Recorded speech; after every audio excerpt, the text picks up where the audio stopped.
بالله بنستعين واشهد ان لا اله الا الله وحده لا شريك له واشهد ان محمدا عبده ورسوله.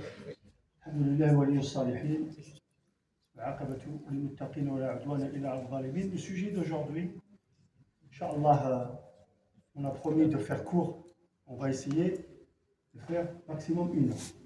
Même s'il faut une deuxième fois, plus tard, on continuera. Comme ça, Inch'Allah, on ne va pas vous tenir longtemps. Le sujet, franchement, c'est un sujet qui, moi personnellement, ça fait des années, je réfléchis à ce sujet.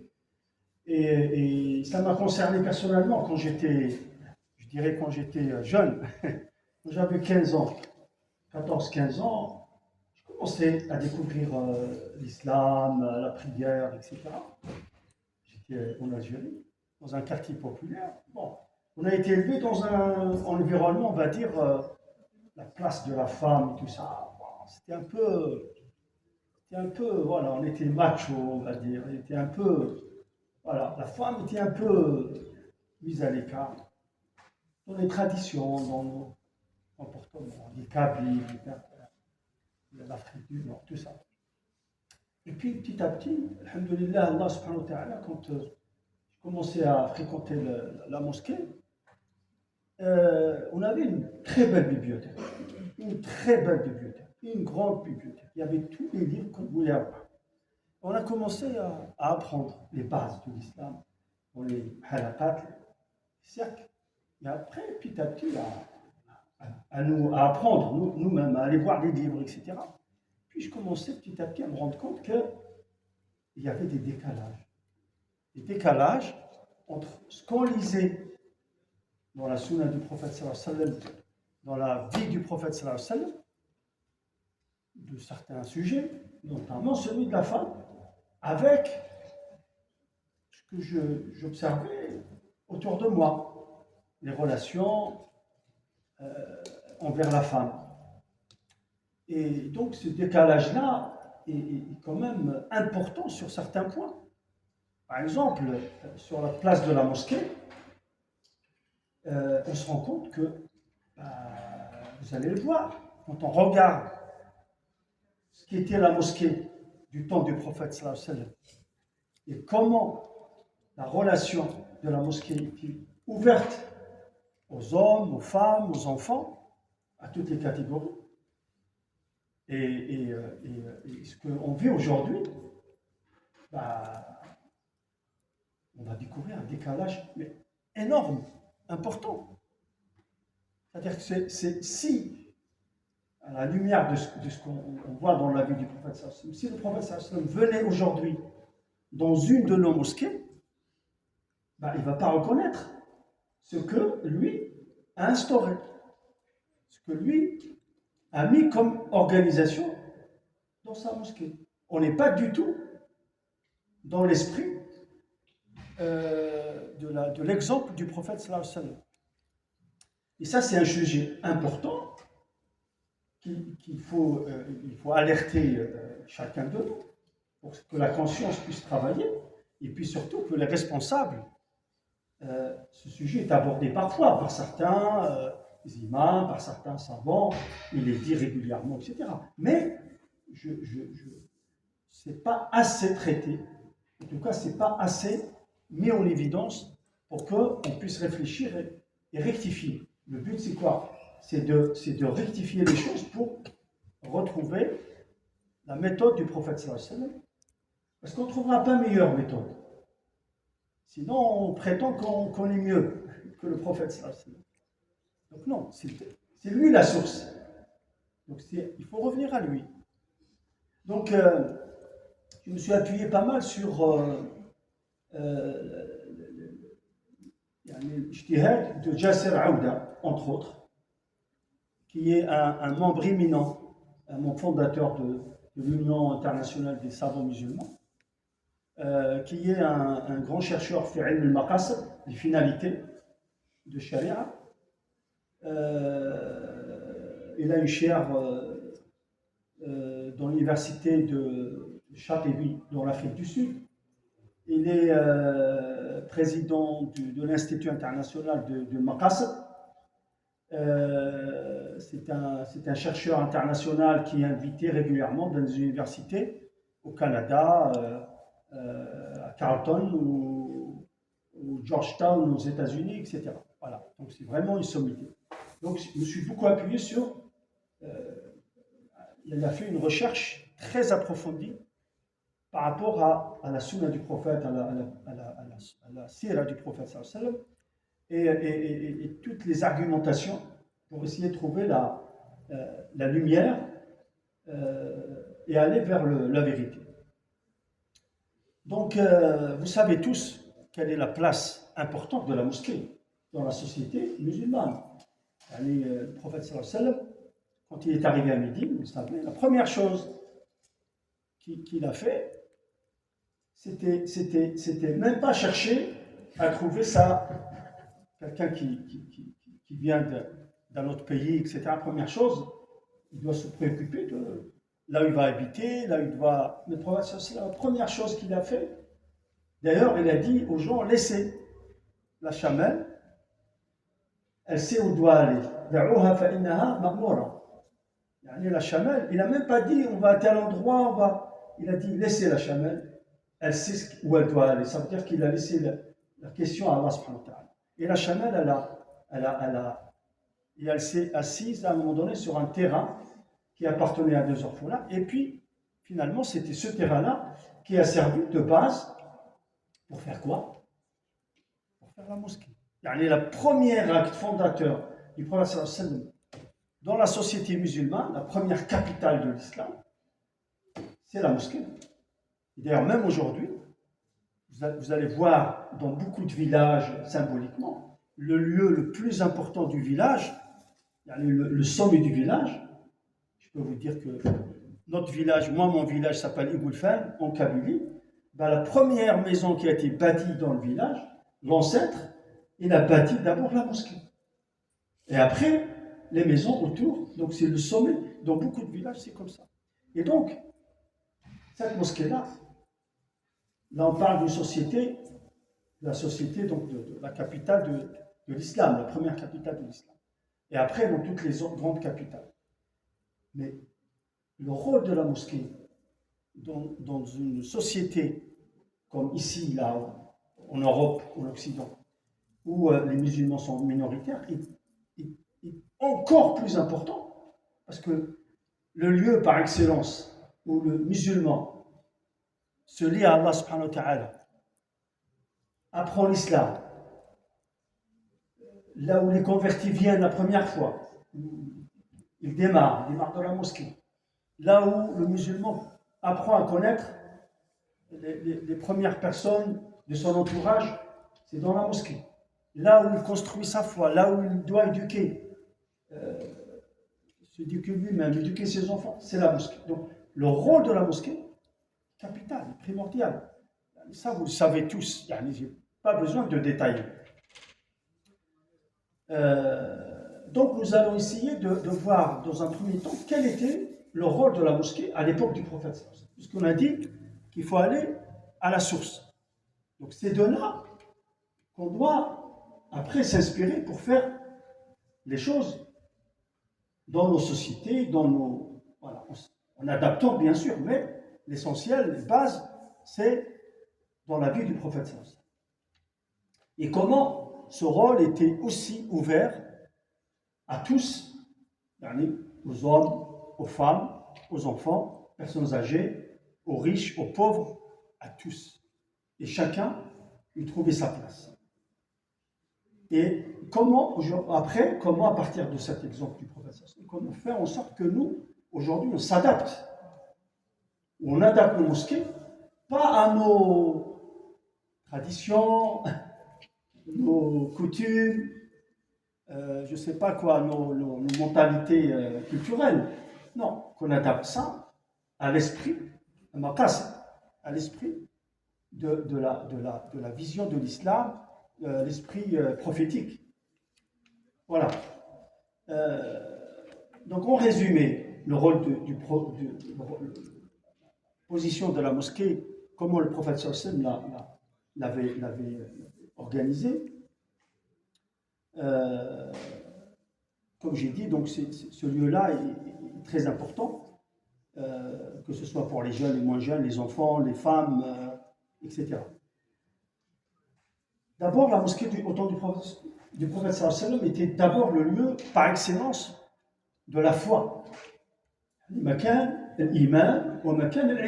lieu où je renforce ma foi, où j'apprends les bases de l'islam et où j'apprends les bases de l'adoration. L'ibada, c'est un lieu d'adoration par excellence destiné à Allah subhanahu wa ta'ala. Mais en même temps, on voit dans la vie du prophète que la mosquée était aussi, à côté de ce rôle important de ibada, d'adoration, de sha'a'ir, il y avait aussi un rôle très important de transmission de la science. C'était le lieu, c'était la première université où les gens, où les musulmans apprenaient les sciences. Ils apprenaient pas seulement, ils apprenaient l'islam, mais ils apprenaient pas seulement les sciences dites. Ce mot on utilise un peu pour, c'est théorique, des sciences religieuses. Dans l'islam, toutes les sciences sont importantes. Le prophète sallallahu il a dit, demandez le savoir. Le demande du savoir est une obligation pour chaque musulman et musulmane. Le savoir, voilà, en globalité. Iqra, le premier verset du Coran, Iqra, lis. Donc, ce n'était pas réservé à ce qu'on appelle, nous, la science religieuse. Donc, toutes les sciences sont à apprendre. Et dans la mosquée, il y avait d'abord les sciences relatives aux bases de l'islam, mais il y avait aussi toutes les sciences pour apprendre la langue arabe, par exemple.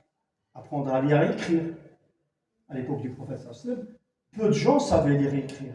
Donc, il a encouragé, mais aussi les autres sciences. Et petit à petit, à partir de l'exemple de la mosquée prophétique, les autres mosquées, quand elles se sont construites, à Damas, à Koufa, à Basra, dans les grandes villes, sont devenues des universités. C'est-à-dire qu'on apprenait toutes les sciences. On apprenait les sciences dites profanes, la médecine, les mathématiques, les langues, mais aussi tout ce qui concerne les bases de l'islam, la jurisprudence, la sira, les sciences du hadith, les sciences du Coran, toutes les sciences liées à la connaissance de l'islam. Donc, il n'y avait pas de frontières et tout ça était important. Parce que si vous voulez comprendre le Coran, quand le Coran parle de l'alignement des étoiles, du mouvement des astres, ça c'est quoi? C'est de l'astronomie. Quand il parle de la vie de l'embryon, l'embryon dans le ventre de sa mère, de comment il se construit, etc., les étapes, etc. En plus, c'est en concordance totale. Les grands biologistes et spécialistes, quand ils ont découvert ça, un d'entre eux, c'est un japonais, il a dit, je n'aurais pas pu dire aujourd'hui plus que ce qu'a dit le Coran, à travers pour décrire comment est l'embryon humain, les étapes, etc. Donc, l'islam, il fait cette globalité de la science. Donc, si tu veux comprendre le Coran, il faut que tu aies des connaissances en biologie, en géographie, en astronomie. Donc, parce que le Coran parle de tout ça. Voilà. Et il parle beaucoup plus de l'histoire, des histoires des peuples, des leçons à tirer de ces histoires. Il parle de l'éthique à 97%. C'est des leçons pour l'humanité. Il y a seulement 3% qui parlent de règles, de jurisprudence proprement dite, de règles, de règles pour comment faire la prière, comment faire le jeûne, comment faire les ahkam shar'iyya. 3-4% à côté de. Le reste, c'est pour la méditation. Donc, voilà. Donc le premier rôle avec l'adoration, avec la foi, c'est un rôle de transmission du savoir, de la science. subhanallah. Et puis, comme j'ai dit, c'est aussi, surtout dans les pays où à minorité musulmane, c'est le lieu où les convertis prennent un point de départ. Donc c'est vraiment important que cette place soit aussi ouverte à toutes ces catégories, y compris les enfants, les jeunes, les anciens, les femmes, etc. Il était aussi un lieu de concertation. Le prophète sallallahu, quand il y avait un sujet important, c'était as-salat al-jami'a. C'était un appel. À l'époque, c'était le lieu par excellence de la réunion publique. Donc, as-salat al-jami'a. Donc, les gens venaient, il y avait un adhan, as-salat al-jami'a, ça veut dire qu'il y avait un sujet important à traiter. Et les gens venaient. Bien sûr, on peut adapter après avec le temps. On peut avoir des lieux bien spécifiques pour faire les réunions publiques, etc. Mais à l'époque, c'était le lieu le plus adapté. Et puis, c'était le lieu aussi, la relation, pas seulement avec les musulmans, parce que les musulmans venaient naturellement, mais c'était le lieu de relation avec les non-musulmans. C'est-à-dire le lieu où on accueillait les non-musulmans pour faire connaissance, pour discuter. Et bien, c'était la mosquée. C'est-à-dire les visiteurs, les groupes, quand ils venaient voir le prophète sallallahu alayhi wa sallam, les accueillaient dans la mosquée. Et c'est là que certains groupes venaient, par exemple Bani Najran, c'était des chrétiens du Yémen, c'était des chrétiens, des chrétiens qui venaient avec leur croix, avec toutes leurs affaires, et ils sont restés longtemps, ils sont venus de loin, donc ils étaient accueillis dans la mosquée, ils résidaient dans la mosquée, et le prophète sallallahu alayhi wa sallam leur a laissé une partie de la mosquée pour pouvoir faire leurs prières dans la mosquée. Les prières chrétiennes étaient célébrées dans une partie de la mosquée du prophète sallallahu alayhi wa sallam. Donc vous voyez l'accueil. Vous voyez, vous imaginez maintenant petit à petit les décalages qu'il va y avoir entre ce qu'on voit dans la vision du prophète et ce que vous voyez aujourd'hui. Vous voyez le décalage. Vous voyez que on n'est pas forcément en harmonie à 100%. Il y a certaines choses qu'on fait, mais il y a certaines choses qu'on ne fait pas. Voilà, vous voyez, petit à petit. L'éclairage, comment faisait le prophète sallallahu alayhi wa sallam, et quelle est notre réalité. C'était un lieu, par exemple, je vais vous dire des choses. On a le détail dans les livres de la Sira et de la Sunna, dans le détail. C'était un lieu, par exemple, quand il y avait des maladies, quand il fallait soigner des gens, et c'était non seulement dans la mosquée qu'on les soignait, il y avait des lieux, des tentes, des choses comme ça, qui étaient passatés, c'était des lieux, et c'était des femmes qui soignaient les blessés. Saad ibn Mu'adh, quand il a été touché dans la bataille de tranchée, Khandaq, il a été touché gravement. Donc il a été transporté, et le prophète sallallahu alayhi wa sallam leur a dit de le mettre dans un lieu, dans la mosquée, il y a une petite tente comme ça, pour que je puisse lui rendre visite. Et c'est qui s'occupait de ces blessés? C'était une sahabiya qui le soignait. Et le professeur passait lui rendre visite le matin et le soir, le matin et le soir, pour suivre son état, etc. Un exemple de l'ouverture qu'il y avait pour la place des femmes à la mosquée. C'était aussi un lieu pour se cultiver. Les gens, quand ils avaient des échanges de poésie, des histoires, etc., c'était dans la mosquée. Le prophète sallallahu alayhi wa sallam, à plusieurs reprises le matin, après salat, il laissait les compagnons discuter entre eux. Ils parlaient de leurs histoires, de leurs mémoires, des histoires anciennes, des poésies. Ils les écoutaient et ils souriaient. Donc il ne faisait pas les laisser parler, les laisser traiter leur sujet. Et des fois, il disait, qui a fait parmi vous un rêve? Raconte-nous le matin. Des fois, il les laissait discuter, il les regardait et il souriait. Il les écoutait, il ne les interrompait pas dans leur... Il les laissait... Subhanallah. Voilà un autre exemple. C'était un lieu de communication, parce que c'est là où les informations étaient données, les informations importantes étaient données. Et donc c'était aussi un lieu, un refuge pour les gens démunis, les gens qui étaient pauvres, qui n'avaient pas de quoi subvenir à leurs besoins, etc.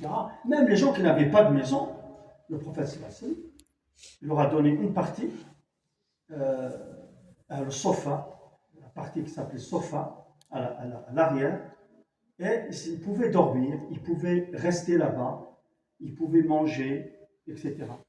Et ça permettait aux gens de les visualiser et de venir être solidaires avec eux. On ne les cachait pas, les pauvres, etc. Bon, bien sûr, quand on dit qu'il faut s'inspirer de ça, ça veut dire qu'il faut réfléchir à des adaptations. Voilà. On ne va pas faire la même chose 100%, mais ça veut dire que cette question des démunis, cette question sociale n'est pas absente du rôle de la mosquée. Après, on s'organise. Comment on peut le faire? On s'organise. Voilà. Moi, je connais des mosquées, je l'ai déjà dit. Je parle de Monde Sud, dans 78. Je parle de beaucoup d'autres mosquées. Ben, ils ont un pôle social. C'est une association, mais elle agit dans les locaux. Elle a des locaux à part, mais collés à la mosquée. Et elle fait du social. Ils ont 12 places d'hébergement temporaire, sont reconnues par le département, par la préfecture, par les autorités. Ils sont même exemplaires. Et ils ont une épicerie sociale, ils ont un restaurant social, ils ont 2-3 professionnels salariés. C'est une association indépendante. Donc voilà la méthode pour organiser ce travail. Il faut créer des associations indépendantes qui travaillent en harmonie avec la mosquée. Voilà. Même, on va dire, le côté animation, loisir, n'était pas absent. Vous connaissez tous l'histoire des danses africaines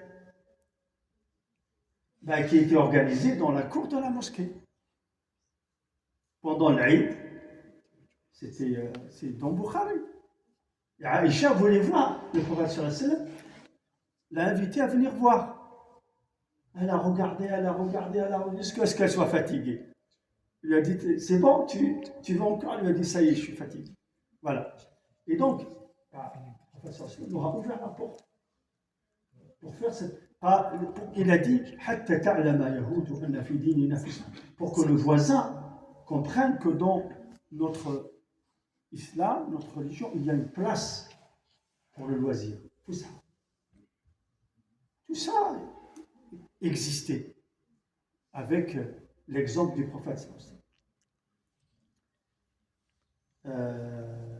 Et donc c'est très important d'essayer. Maintenant, voilà, on voit, j'ai donné un aperçu. Vous voyez la réalité d'aujourd'hui. Je ne dis pas qu'on fait pas, on fait certaines choses. Il faut être juste. Mais c'est vrai que la question mérite d'être réfléchie, posée. Comment on redonne à la mosquée aujourd'hui un rôle qui s'inspire de la vision du prophète sallallahu alayhi wa sallam. Cette vision globale où on n'exclut personne. Surtout, au jour d'aujourd'hui, ce que j'ai dit au départ, c'est que les premiers à être exclus des mosquées, ce sont les femmes, malheureusement. Mais ça, il faut qu'on le dise. Il faut faire l'autocritique. Il faut qu'on le dise. C'est pas normal que le lieu qui est censé être le lieu d'éducation pour la société musulmane, qui est la mosquée, où les femmes ont un rôle très important dans l'éducation dans la famille, ne puissent pas venir se ressourcer et trouver la force, trouver les ressources, trouver le savoir, trouver les sciences pour pouvoir faire leur devoir tranquillement avec les enfants, et que les enfants et les plus jeunes peut-être ne soient pas forcément encouragés, qu'on leur ouvre pas les portes, etc. Donc ces deux catégories-là les jeunes et les enfants, et surtout les femmes, on a un manque. Et il faut donc se poser, la légitimité est liée dans la vie du prophète, on le voit. Donc si quelqu'un veut maintenant dire, voilà, on fait un islam différent de l'islam du prophète, ça c'est autre chose. Ça c'est autre chose. Mais il ne faut pas le dire au nom de l'islam à ce moment-là. Pas dire, oui, mais au nom de l'islam, il ne faut pas qu'il y ait des enfants, ou là, qu'il y ait des jeunes, ou là, qu'il y ait des femmes. Non, tu n'as pas le droit de dire ça. Parce que au nom de l'islam, c'est ce qu'a fait le prophète. Donc tu n'as pas d'argument. Non. Tu dis, en ton nom, moi j'ai décidé que. D'accord, mais parle pas au nom de l'islam. Voilà. Et même le lien avec l'écologie était présent. Alors, le prophète sallam a fait l'éloge de ceux qui nettoient, que ce soit dans la rue, que ce soit aussi dans la mosquée. يعني حتى les petites saletés ou les petites choses que tu vois, tu nettoies, ben c'est une action bénie. تعرض على النبي صلى الله عليه وسلم كما جاء في الحديث. يعني c'est des actions qui sont exposées au prophète. Et il a dit, من شعب الإيمان, ça fait partie de la foi, d'enlever tout ce qui est nuisible à l'extérieur aussi, dans la rue, etc.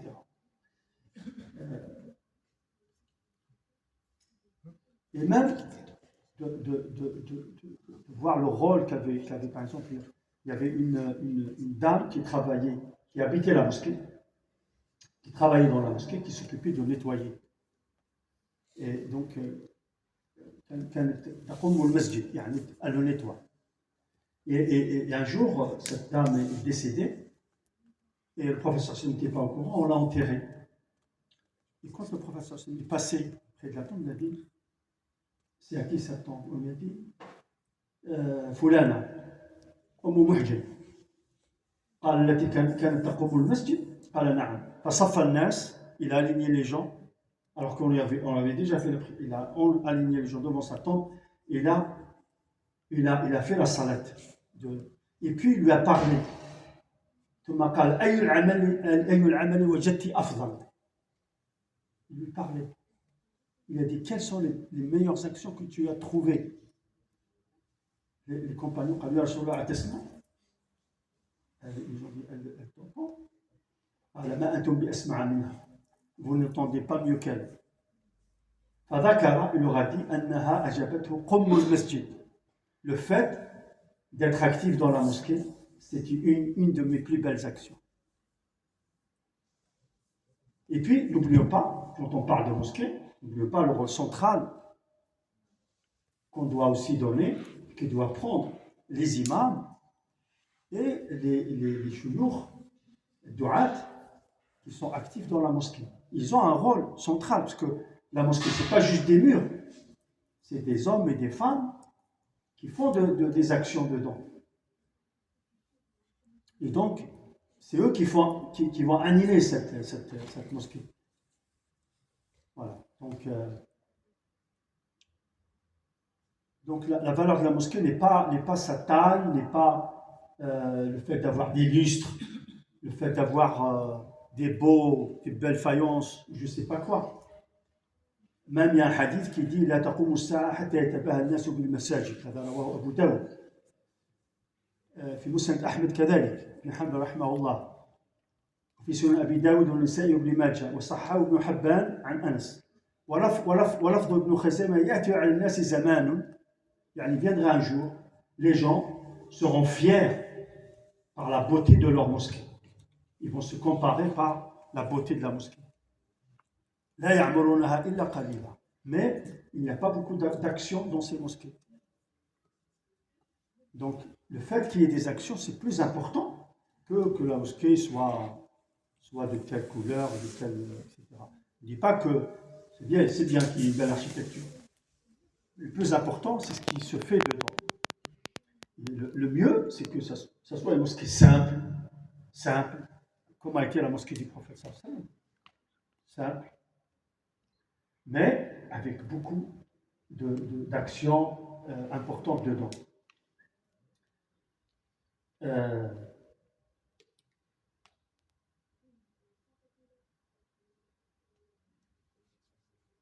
Donc, comme j'ai dit, pour résumer, c'est un lieu de vie. Quand on voit donc l'exemple du prophète sallallahu alayhi wa sallam, c'est un lieu de vie ouvert aux hommes, aux femmes, aux personnes âgées, aux riches, aux pauvres, aux enfants, aux jeunes, à toutes les catégories. Et puis, c'est une école qui construit les vrais héros.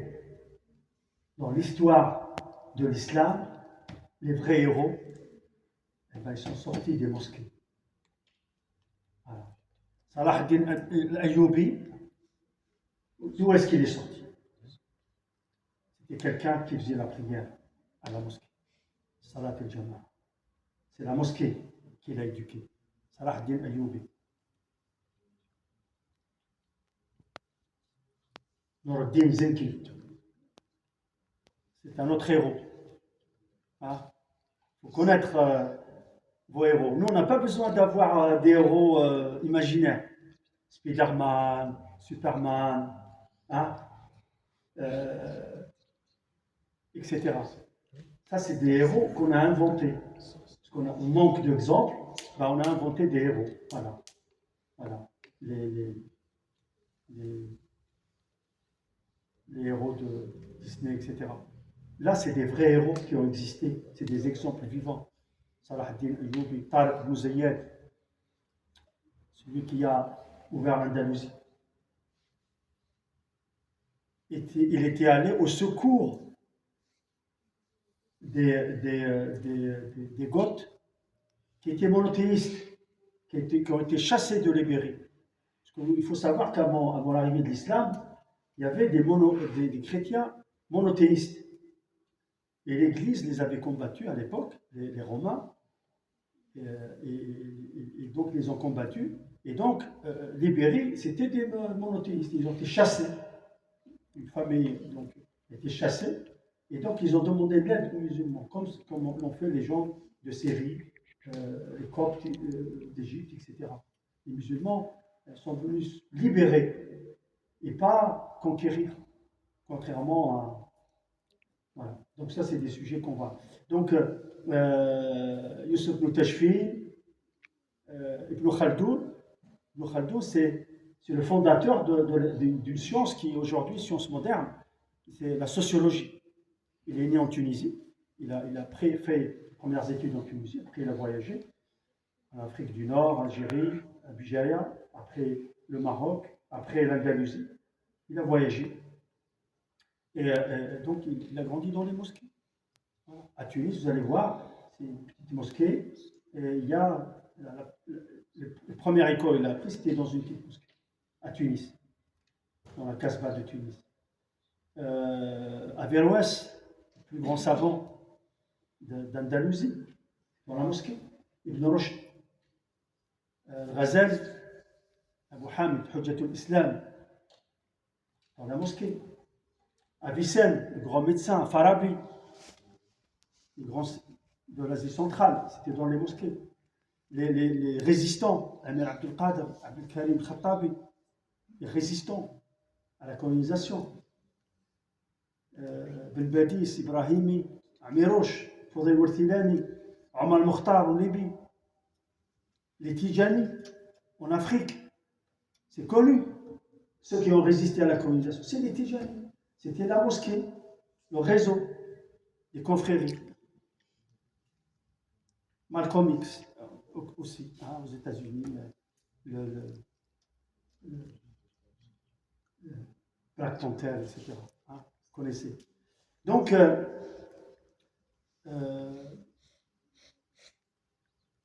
voilà, en résumé.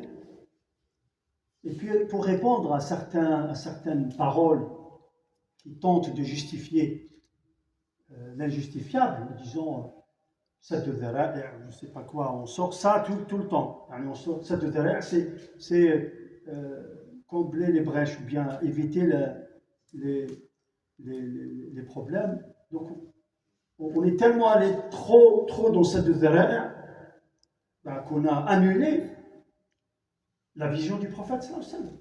Alors que lui, c'était lui qui aurait dû faire Sadd al-Dhara'i'. Le prophète sallallahu alayhi wa sallam, s'il y avait quelque chose de bien pour la Oumma, il l'aurait fait.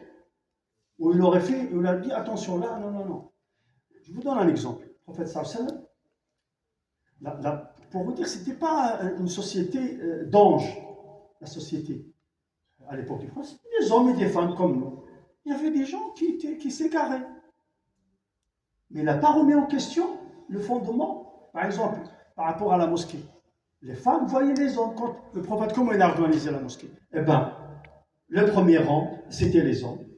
Après, c'était les femmes. Voilà. Et des fois, il y a les enfants, ils se mettent entre eux. Mais les femmes étaient à côté des hommes. On les voyait, elles voyaient. Elles écoutaient directement l'imam dans la même salle. Et s'il y avait un danger, alors qu'il y avait, comme j'ai dit, des dérives qui se passaient. Par exemple, il y avait une belle dame qui venait et qui faisait la prière. Certains évitaient d'aller à l'arrière, ils venaient à l'avant pour ne pas être dérangés ou pour ne pas la voir tranquille. Et d'autres faisaient le contraire. Et donc, il y a un verset de Coran qui est venu. وَلَقَدْ نَعْلَمُ الْمُسْتَقْدِمِينَ مِنْكُمْ c'est-à-dire, nous savons quels sont ceux qui viennent vers l'avant et ceux qui veulent aller vers l'arrière. Le prophète n'a pas remis en question la règle. Il n'a pas dit à partir d'aujourd'hui, on va faire un mur. Ils auraient pu le faire.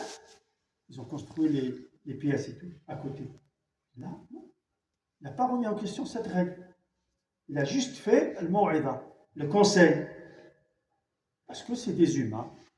Donc il les a conseillés à travers le Coran pour améliorer leur foi, leur sincérité, etc. Comme في يوم النحر, le prophète sallam était avec Al-Fadl ibn Abbas, son neveu, le fils de l'Abbas. C'était quelqu'un de beau. Et donc il y avait les gens qui venaient poser des questions au prophète sallam. Il y avait une femme belle. Quand le narrateur parle d'une femme belle, ça veut dire qu'on la voyait. Elle était belle, elle venait poser une question au prophète. Alors Al-Fadl, il était avec le prophète, il n'arrêtait pas de la regarder. Le prophète, qu'est-ce qu'il n'a pas fait? Il n'a pas dit à la femme, bon allez, cache-moi ton visage, partez. Il a juste gentiment corrigé Al-Fadl. Il a dit, Al-Fadl, là, tu as trop insisté. Regarde de l'autre côté. Il n'a pas remis en question le fait que la femme, alors, elle est comme elle est. Elle est naturellement. Parce que ces relations homme-femme, dans l'islam, elles sont naturelles. Donc, au contraire, moi je préfère que les musulmans, puisque à l'extérieur de la mosquée, ils voient les femmes. Ils sont avec eux au travail, dans l'école, dans les marchés, partout. Et ils ont une relation normale. Pourquoi seulement dans la mosquée, on a cette sensibilité? Et on interdit ce que Allah, ce que le prophète a ouvert. Est-ce que c'est pas mieux que quelqu'un comme le Fadl voit qu'il y a une femme belle, qu'il pense à la demander au mariage? Est-ce que c'est pas mieux ça? Ou bien il voit rien, il va chercher, je ne sais pas où, à trouver une femme là où il voit des femmes. Je préfère qu'il trouve sa femme dans la mosquée. Il faut qu'on encourage ça. On a un problème avec nos enfants pour trouver des époux, des épouses. Moi, je reçois beaucoup de demandes de gens qui viennent me dire, des frères et des sœurs. À travers d'autres sœurs, je reçois. On n'a pas encore d'association. J'aimerais bien qu'on crée une association, frère Taouli, vous m'aidez. Wallahi, c'est très important. Il y a beaucoup de demandes et les gens, malgré ce manque, ils n'arrivent pas à trouver l'âme sœur, etc. Il faut qu'on réfléchisse, qu'on les aide. C'est aussi un des rôles de la mosquée. C'est pas nous qui allons. Bien sûr, les gens vont dire ouais, mais quand tu auras des problèmes, c'est toi. Non, tu ne maries pas les gens. Toi, tu fais juste la connexion. C'est des adultes, ils choisissent après, ils décident eux-mêmes, c'est eux qui choisissent. Ils ne veulent pas se marier entre eux. Voilà, ils font le mariage comme il faut. Mais toi, tu n'es qu'un moyen pour faire la connexion. Donc, qu'il y ait une association là-dessus, je pense que c'est aussi important. ما سيدي ما ديروهاش في الجامعة سيدي ديروها جمعية association à part de la mosquée. Comme ça, on ne dit pas la mosquée, elle a marié un tel, bah, ils ont des problèmes. Donc, ça, c'est des choses de la vie. Donc, vous voyez, donc, dans la langue arabe, le mot qui est utilisé pour désigner les hommes et les femmes, dans le Coran, quand le Coran parle de rijal, ça veut dire hommes et femmes. Ça, c'est dans la langue des Arabes. Et quand le Coran veut parler des hommes en tant que masculins, il cite dans le même verset les hommes et Nisa. Là, ça veut dire que c'est spécifique. Voilà. Donc, قال الله تعالى في بيوت أذن الله أن ترفع ويذكر فيها اسمه, dans des maisons qu'Allah a permis d'élever et que soit cité son nom. يسبح له فيها بالغدو والآصال, donc glorifie son nom au sein de ces mosquées, dans les aurores et dans les crépuscules. Rijal, ça veut dire Rijal, c'est celui qui marche sur deux pieds. Rijal, pas dans le sens masculin. La tulhihim tijaratun wala bay'un an dhikrillah. Ils ne sont pas distraits par des commerces ou par des achats de la glorification du nom d'Allah. Donc ce mot-là, dans l'art arabe, Rijal, ça veut dire homme et femme. Et comme j'ai dit, spécifiquement quand on veut parler d'homme en tant que masculin, dans le même verset, les femmes, Nisa, sont citées. كقوله تعالى ولولا رجال مؤمنون ونساء مؤمنات في فتح لم تعلموهم يعني voilà donc sur le فتح là il y a une précision sur le يقال للنساء المتميزات في اللغة رجال في لغة العرب يعني la femme qui est distinguée on dit رجلا, ça veut dire qu'elle a vraiment des positions, des qualités. Donc on dit pour les hommes et pour les femmes. ومثلا في مختار الصحاح, هذا من معاجم اللغة العربية, را جا جيم واللام, نسوة بين قوسين رجال, ويقال للمرأة رجلا, ويقال كانت عائشة رجلة الرأي, يعني كان عندها رأي قوي, يعني كانت عندها مواقف ورأي صائب في أمنا عائشة رضي الله عنها. هذا في مختار الصحاح صفحة 119. وفي لسان العرب أن أبا زياد الكلابي قال في حديث له مع امرأته فتهايج الرجلان. Quelqu'un, dans la langue ancienne des Arabes, quelqu'un qui parle de sa discussion avec sa femme, ils se sont un peu chamaillés. Il a dit فتهايج الرجلان, il parle de lui et de sa femme. Il a dit الرجلان. Donc lui et sa femme, il cite sa femme comme رجلا, رجل, هو رجل, رجلان, يعني نفسه وامرأته. وفي عموم يعني الآية القرآنية وضوح أن le Coran il interdit de fermer la porte de la mosquée à quiconque, en général, que ce soit les hommes, les femmes, les personnes, toutes catégories, c'est interdit. Là je fais le résumé, on va arrêter dans 10 minutes. ومن أظلم ممن منع مساجد الله أن يذكر فيها اسمه وسعى في خرابها. Baqara 114. Donc là, interdiction absolue dans le Coran de fermer la porte de la mosquée à quiconque. Subhanallah, j'ai en tête un exemple. Il y a une sœur qui chez nous là, qui est active, qui est des enseignantes, masha'Allah, de la mosquée, etc. Un jour, elle a fait venir sa mère. Sa mère, ne pouvait pas marcher, elle a fait venir pour le Jumu'ah, parce qu'elle est venue lui rendre visite, elle est venue de l'étranger. Elle voulait faire la salat Jumu'ah ici. Donc elle a amené au fauteuil. Et elle a oublié ce jour-là que la première Jumu'ah, c'est que les hommes, et la deuxième, c'est pour les femmes. Elle est venue à la première. 2 personnes. Elle a dit, c'est pas grave, on va se mettre dans un coin. Et tu as quelqu'un devant l'entrée de la mosquée, il dit non, non, non, c'est interdit, vous n'avez pas le droit, etc. Imagine, heureusement que c'est une sœur active qui connaît, qui a la foi, qui est ancienne, etc. Imagine, c'est quelqu'un de nouveau, ou quelqu'un qui ne connaît pas l'islam. Attitude de ce type-là, comment il va réfléchir, comment il va penser? Une femme handicapée qui lui donne un mètre carré, ça suffit, tu la laisses tranquille. Et subhanallah, vous voyez, dans nos attitudes, des fois, le Cheikh Al-Ghazali, Mohamed Ghazali, il dit, des fois, c'est nous, les musulmans, qui sommes le nuage qui masque le soleil de l'islam. Vous voyez le mot choisi par Ghazali. Nous-mêmes, nous devenons l'obstacle pour que les gens découvrent l'islam. Et ils vont nous demander des comptes auprès d'Allah. Pourquoi vous nous avez déformé cet islam? Aujourd'hui, il y a beaucoup, alhamdoulilah, de convertis, mais c'est souvent pas par l'action des musulmans. C'est parce qu'eux-mêmes ont fait des recherches et ont étudié l'islam, etc.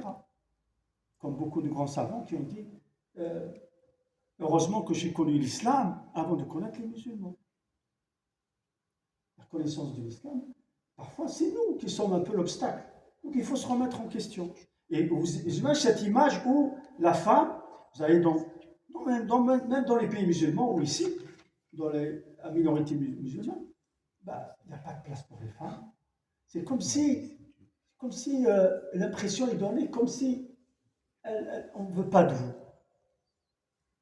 Imaginez sur les nouvelles générations l'effet que ça fait d'avoir cette image de non-ouverture aux femmes. Ou bien pour les non-musulmans.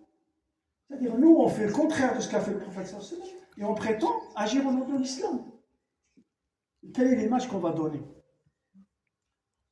Donc, il faut vraiment, moi, je tire la sonnette d'alarme et je dis que c'est un sujet parmi d'autres qui est très, très important. Il faut le traiter, il faut faire le nécessaire dans l'organisation des mosquées, parce que tout s'organise. Il n'y a pas d'excuse. On peut tout faire, on peut tout organiser. Mais revenir à l'esprit, c'est quoi à la base le rôle de la mosquée? Le rôle de la mosquée, c'est pour faire découvrir l'islam à tout le monde, éduquer tout le monde, et surtout, notre rôle, c'est de faire aimer cette mosquée à tout le monde, aux musulmans, aux non-musulmans. Elles sont où les non-musulmans à inviter pour discuter, pour prendre un café avec eux, pour échanger? Ils sont où? C'est à nous d'organiser. Elle est où la place des femmes dans les mosquées pour faire des activités d'éducation, pour apprendre pour elles-mêmes, pour leurs enfants, etc. C'est à nous d'organiser. Et elle est où la place ouverte aux enfants? Parce qu'on a aussi qui s'énervent dès qu'ils voient des enfants, ils s'énervent. Voilà, ils s'énervent. Alors que le prophète sallallahu alayhi wa sallam venait avec sa petite fille, la fille de Zaynab, ou même pendant la prière, il la prenait. Il la mettait avec lui, il faisait la prière, il la prenait sur son dos, il faisait la prière avec elle. Et pendant qu'il faisait la prière, des fois, il y avait Al-Hassan, ces petits enfants, ou bien le Hussein, qui montait sur son dos. Et eux, certains compagnons pensaient, il faut le prophète disait, laissez-le. Laissez-le. Tu n'as pas été énervé de voir des enfants. Les enfants, c'est des enfants. Ils font du bruit, ils rigolent, ils courent. Oui. Mais regardez les mosquées turques. Voilà un exemple d'organisation. Les mosquées, ils ont compris ça. Et bien, vous voyez, leurs mosquées, elles sont organisées de manière ouverte à toutes les catégories. Voilà. Vous allez voir juste à Rissorangis, vous allez à Corbeil. Il y a des jeux pour les jeunes. Des billards, des babilles, des télés, ils font du sport. Vous voyez, dans les coins des mosquées, il y a plein de jeux. C'est souvent pour que les enfants, quand ils sont petits, puissent jouer. Ils font des cérémonies où ils donnent des gâteaux, des cadeaux, etc. Il y a une cérémonie qui s'appelle la soirée chocolat. Et bien, quand ils font des jeux, etc., à la fin, et ben, il y a l'imam, on va dire à l'imam, un jour il va être à lui, ils font la queue il vient, après de l'imam et des autres, et il leur donne tous des glaces, des chocolats, des choses comme ça. Voilà. Un shir, ndirouha, distribution de chocolat, Inch'Allah. Vous voyez, donc ça s'organise, ils ont des lieux adaptés pour les femmes, pour faire des ateliers, des activités, des lieux des classes, etc. Des lieux, une cafétéria pour les hommes, parce que quand tu viens dans une mosquée et que tu as un lieu pour t'asseoir avec tes frères, c'est bien aussi. Tu n'as pas besoin d'aller... voilà. Ça va, on a fait le tour. Je donnerai les détails, parce que je préfère donner les détails sur l'argumentaire. Je le ferai, Inch'Allah, une prochaine fois. C'est-à-dire rentrer dans le détail de comment, pourquoi tout ce que j'ai dit, on le trouve dans la vie du prophète sallallahu. Donc il y a les détails écrits dans les livres de Sunna et dans les livres de Sira, Sahih, etc., authentiques. Et on pourra dire un peu plus en détail et parler un peu dans la prochaine Sharafa de comment on va s'organiser peut-être dans notre société ici, à l'exemple de ce qui se fait dans certaines mosquées, comme j'ai cité Montsud, d'autres mosquées intéressantes, qu'on pourrait à l'occasion aller visiter et prendre les bonnes idées. Et en général, dans les mosquées, il peut y avoir 3 pôles. On a le pôle mosquée, il peut y avoir un pôle association sociale, il faut que ce soit une association indépendante. Comme ça, elle a les agréments autonomes pour elle. Et elle porte la responsabilité, elle a les agréments, elle est reconnue par la préfecture. Il faut que ce soit une association indépendante. Mais elle peut agir en harmonie avec la mosquée. Et puis avoir une association de loisirs, de culture, de scoutisme, aussi indépendante, qui peut aussi venir à la mosquée. Comme ça, le pôle mosquée, il n'a pas de charge. Lui, il s'occupe de la partie spirituelle, etc. Et il a une association qui travaille en harmonie avec lui sur la partie sociale, une autre association qui travaille sur la partie culture, loisirs, etc. Une des solutions, c'est peut-être celle-là. Voilà, en résumé, ce que j'avais sur le cœur de dire, Allah m'a fait shahad. Moi, je le dis depuis des années et je continuerai à le dire. C'est vraiment capital. Parce que si on veut que l'islam se renforce et qu'on ait une éducation forte de nos enfants et de nos familles, il faut que les femmes soient présentes dans la mosquée. في adab, في إطار adab معروف. Il n'y a pas de problème, comme l'a fait le prophète sallallahu. Et que les enfants et les jeunes, ils aient aussi leur place, que chacun ait sa place. Les anciens, les plus jeunes, etc. Voilà. Barakallahu fikum. نفعنا الله وإياكم بالقرآن العظيم وجعلنا ممن يستمعون القول فيتبعون أحسنه. اللهم اهدنا فيمن هديت وعافنا فيمن عافيت وتولنا فيمن توليت واصرف عنا وقنا شر ما قضيت إنك تقضي بالحق ولا يقضى عليك. اللهم ارحمنا وارحم والدينا وارحم موتانا وارحم من علمنا وارحم من سبقنا بالإيمان وارحم بفضلك جميع المسلمين والمسلمات يا أرحم الراحمين يا رب العالمين. بارك الله في الذين حضروا surtout la jeunesse, ça fait plaisir de voir nos jeunes, et puis les anciens aussi, ça fait plaisir de voir tout le monde, les femmes, les quelques femmes qui sont là. Barakallahu fikum. سبحانك اللهم وبحمدك اشهد ان لا اله الا انت نستغفرك ونتوب اليك. سبحان ربك رب العزه عما يصفون، سلام على المرسلين، الحمد لله رب العالمين. بارك الله فيك.